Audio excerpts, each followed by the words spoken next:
Hello everyone. स्वागत है आप सभी का एक नई वीडियो में। तो इस वीडियो में मैं आपको बताने वाला हूं कि कैसे मैंने अपना पासपोर्ट बनाया था, क्या क्या प्रोसेस होता है पासपोर्ट बनाने का, वो सारी चीज़ें मैं आपको आज बताऊंगा। और क्या क्या मैंने प्रॉब्लम फेस किया था अपने पासपोर्ट को बनाते वक्त, और पुलिस वेरिफिकेशन क्या होता है, पासपोर्ट वेरिफिकेशन में क्या क्या होता है, किस कौन कौन से क्वेश्चन पूछे जाते हैं, क्या क्या डॉक्यूमेंट है जो आपको वहाँ पे लेके जाना है। तो सारी चीज़ें मैं एक एक करके बताऊंगा। तो चलो वीडियो को स्टार्ट करते हैं। तो सबसे पहले आपको पासपोर्ट बनाने के लिए आपको इसके लिए एक रजिस्ट्रेशन करना पड़ता है। एक साइट है पासपोर्ट सेवा। आपको गूगल क्रोम में जाके पासपोर्ट सेवा टाइप करना है और उसके बाद वहाँ पे उसे एप्लीकेशन को भरना है। ठीक है, उसमें आपको आपका बेसिक डिटेल मांगा जाएगा, आपका एड्रेस मांगा जाएगा, मतलब बेसिक इन्फॉर्मेशन है वो सारी चीज़ें आपसे वहाँ पे मांगी जाएगी। तो इसमें आपको एक बात का ख्याल रखना है कि जब आप अप्लाई करें तो आपको हर एक डिटेल अच्छे से भरना है, क्योंकि अगर थोड़ा सा भी गलती हो गया तो आपका पासपोर्ट होल्ड पे जा सकता है। मैंने तो अपना एप्लीकेशन खुद से भरा था। अगर आप खुद से भर रहे हैं तो आप पहले उस क्या क्या चीज़ें उसमें मांगी जाती है सारी चीज़ आप पहले से पता करके रखें। एक भी चीज़ गलत नहीं होनी चाहिए, या फिर आप कोई कैफ़े या कोई दुकान में जाके भी अपना एप्लीकेशन फिल करवा सकते हैं। मगर याद रखें सारी चीज़ें अच्छे से होनी चाहिए। अगर कुछ भी गलत हुआ तो फिर बाद में आपको दिक्कत हो सकती है। अब जब आप अपने पासपोर्ट को अप्लाई करेंगे तो वहाँ पे दो चीज़ें मांगी जाती हैं, मतलब दो कैटेगरी होती है। एक होती है ईसीआर, एक होती है नॉन ईसीआर। तो अगर आप 10th पास है या आपका क्वालिफिकेशन 10th से प्लस है तो आप नॉन ईसीआर के लिए अप्लाई करें। अगर आपका 10th से नीचे है तब आप ईसीआर जाएं। नॉन ईसीआर में एक फ़ायदा ये होता है कि आपको इमिग्रेशन चेक नहीं देना होता है। तो अगर आप 10th पास है तो वहाँ पे आपसे 10th का सर्टिफिकेट भी मांगा जाएगा, तो आप अपने हिसाब से उस कैटेगरी को सेलेक्ट कर सकते हैं। उसके बाद जब आप अपना पूरा एप्लीकेशन भर लेते हैं तो फिर आपको उसमें अपना मतलब सेंटर चूज़ करना होता है कि किस सेंटर पे जाके आप अपना वेरिफिकेशन कराना चाहते हैं। अब देखिए सेंटर दो टाइप के होते हैं, एक होते हैं पीएस के, एक होते हैं पीओएस के। तो अगर आप मेट्रो सिटीज़ में रहते हैं, बड़े सिटीज़ में रहते हैं, तो आपके वहाँ पे पीएसके होगा, पासपोर्ट सेवा केंद्र। और अगर आप छोटे सिटीज़ में रहते हैं या फिर गांव में रहते हैं तो आपके उधर पीओएस की, पोस्ट ऑफिस पासपोर्ट सेवा केंद्र होगा। तो जैसे मैं बिहार में रहता हूँ तो मेरा जो पासपोर्ट सेवा केंद्र पीएसके है वो पटना है, लेकिन पटना मेरे घर से दूर है। तो मैं पीओपीएस के सेलेक्ट करूँगा जो कि मेरे मेरे घर से 2-3 घंटे की दूरी, 1 घंटे की दूरी पे है। पीओपीएस के मतलब पासपोर्ट ऑफिस के, पोस्ट ऑफिस के अंदर पासपोर्ट सेवा केंद्र। तो आपको अपने हिसाब से वो अपॉइंटमेंट सेलेक्ट करना है। अगर आपके घर से पीएसके नज़दीक है तो पीएसके या फिर पीओपीएस के। उसके बाद अपॉइंटमेंट हो जाने के बाद आपको वहाँ पे आपके एप्लीकेशन स्लिप पे एक डेट दिया हुआ रहेगा कि इस डेट पे आपको अपने पीओएसके पे विज़िट करना है।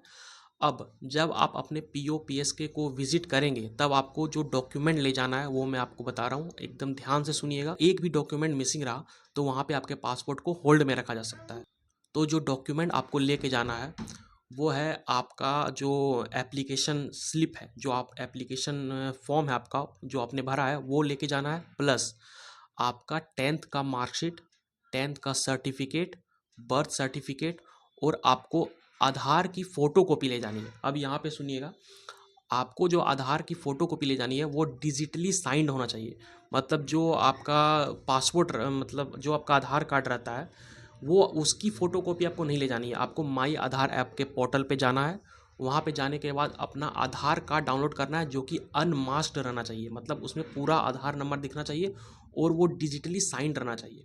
अगर आप वो डिजिटली साइंड नहीं रहता है तो आप यूट्यूब में देख सकते हैं, बहुत सारी वीडियो है जिसमें बताया गया कि कैसे आप उसे डिजिटली साइंड बना सकते हैं। ठीक है, उसके बाद आधार की फ़ोटो कॉपी, 10th की मार्कशीट, 10th का सर्टिफिकेट, बर्थ सर्टिफिकेट। ठीक है, इतनी चीज़ें आपको लेके जाना है। और पैन कार्ड, पैन कार्ड जरूर लेके जाएं, पैन कार्ड और पैन कार्ड की फ़ोटोकॉपी।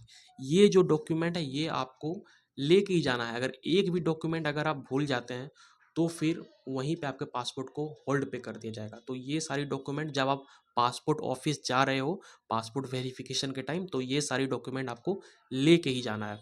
तो जो आपका एप्लीकेशन फॉर्म रहेगा उस पे आपको लिख दिया जाएगा कि इस पीओएस के या पीएस के सेंटर पे इतने बजे आपको पहुंचना है।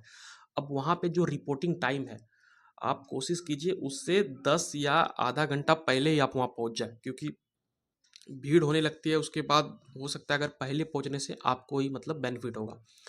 उसके बाद जब आप पासपोर्ट सेवा केंद्र में पहुंच जाएंगे, वहाँ पे आपका जो एप्लीकेशन स्लिप है सिक्योरिटी गार्ड देखेगा, फिर आपको अंदर जाने के लिए देगा।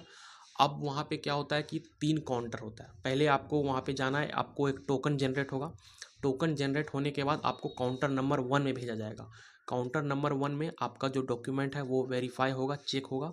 उसके बाद वहाँ पे आपका DSLR कैमरे से फ़ोटो लिया जाएगा, बायोमेट्रिक होगा। उसके बाद काउंटर नंबर 2 में भेजा जाएगा। काउंटर 2 नंबर में फिर वही चीज़ होगी, रीचेक, फिर से वेरीफाई होगी अच्छे से, मतलब रीचेक होगी। फिर आपको वहाँ से काउंटर नंबर 3 में भेज दिया जाएगा, जहाँ पे जो ऑफिसर रहेंगे वो आपसे कुछ बेसिक क्वेश्चंस पूछेंगे। अब ये जो काउंटर नंबर 3 है, यही सबसे इम्पोर्टेंट,